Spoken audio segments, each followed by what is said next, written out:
Hello guys! I'm here again. Pakita ko sa inyo ang aking super easy na Fulvoranin tab. Pag mag-isa ka lang, di mo na kailangan wrap. Spoon lang ang kailangan mo and tab. Yeah. Yummy. Di ba ang kinain agad? Let's start! So, kailangan natin ng milk powder, flour, kahit anong klaseng flour, salain natin, and ibubusan natin siya. So, sama-sama na siya. Unlike yung ginawa ko before, is bukod-bukod siya. Same taste din. Ganun din naman. Pero yung before kasi, yung unang gawa ko, try lang yon. So, inisip ko na baka masunog if ever sama-sama. Pero hindi naman, guys. Ganun din yung luto niya.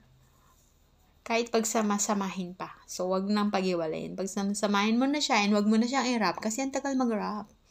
Tapos, as flavor, nilagyan ko siya ng pistachio nuts and niyog na processed. Processed niyog, grated siya. Nakita ko siya sa supermarket. Tapos, sweet na siya. So, yan ang flavor natin ngayon. Diba? Tapos, sama mo lang din siya. Habang niluluto mo yung milk powder and flour, sama mo siya. So, magiging crunchy siya. Kasama nung pistachio nuts. Nung naluto siya, crunchy talaga siya. Tapos, sweet and, I don't know, it's creamy.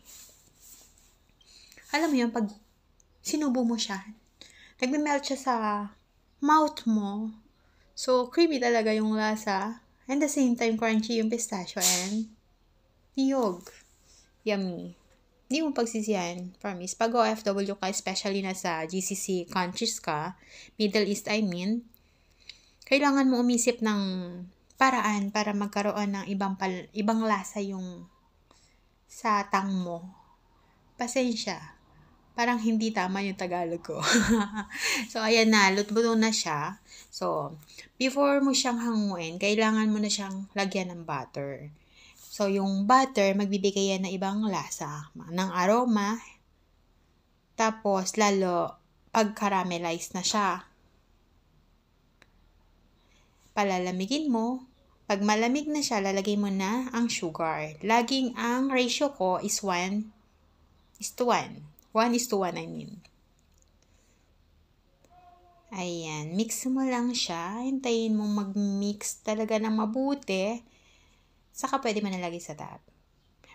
And reminder, hindi mo siya pwedeng lagyan ng sugar nang mainit pa yung Fulvoran mo. Kasi malulusaw yung sugar doon sa flour.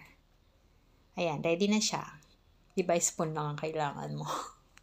Tapos pwede mo na siya itabi. Actually, it will last for a week. Pero sa akin, it lasted for 3 days. Ubus na. Kinain ko na siya lahat. Yummy. Thank you guys. Thank you so much lagi.